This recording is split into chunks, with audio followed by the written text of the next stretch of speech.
Hi, and welcome to another LRCC Soundbite. Last week, I talked a bit about Joseph. You remember? The one with the amazing Technicolor Dreamcoat, to quote Andrew Lloyd Webber. I thought I'd tell you a little bit more about his story this week. Last time, I thought a bit about who Joseph was at the start of the story.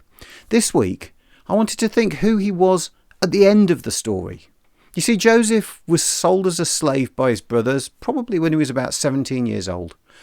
Over the next few years, he would work for a man called Potiphar in Egypt. While he was with him, he did really well. He ended up running the whole household, even though he was still a slave. Unfortunately, through false accusations from Potiphar's wife, given basically because she couldn't get her own way, Joseph ended up being thrown into prison, where he stayed for a number of years. While he was there, he was back to dreams and helping other people with dreams, helping them to understand what their dream might mean if it came from God. One of these people turned out to be the Pharaoh's wine taster. And one day he was released back and got his old job back in the palace with Pharaoh. A few years later, Pharaoh had some disturbing dreams, and Joseph was brought to try to interpret them for him.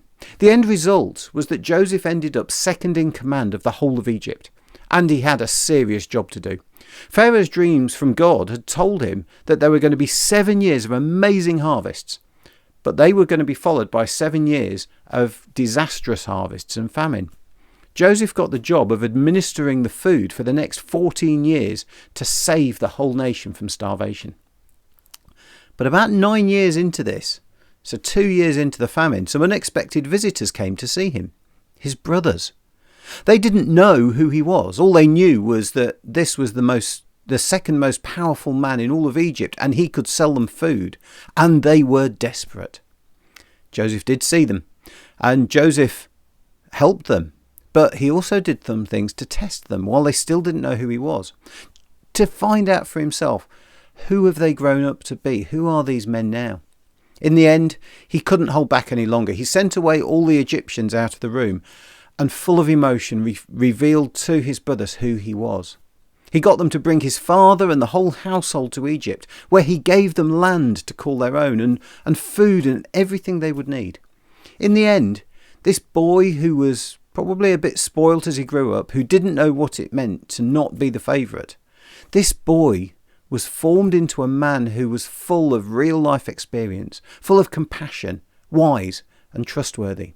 Through everything that had happened in his life, God had completely changed him. And along with his family, they also became part of that change. I believe, that God still forms us today and helps mould us into something different to what we would be if we were just left on our own. Sometimes life doesn't go the way we expected. Joseph ended up as a slave and then later as a prisoner. At neither of those times do I think Joseph sat there and thought, oh, great, God is going to use this experience to help me become a better person. No, of course he's not. I guess the key for us is to recognise that sometimes life is hard and we don't know why. For myself, I guess I try and keep an open mind and just take things one step at a time, looking for the next thing to do, maybe the next opportunity. I pray about it. I ask God, show me what to do next. I find it helpful to look back, to think about what has happened and how life has changed, particularly doing that in the times that are good. Sometimes I then start to see the positives in things that seemed so bad at the time. Not always. But then I guess life goes on and I might not have got far enough through it yet.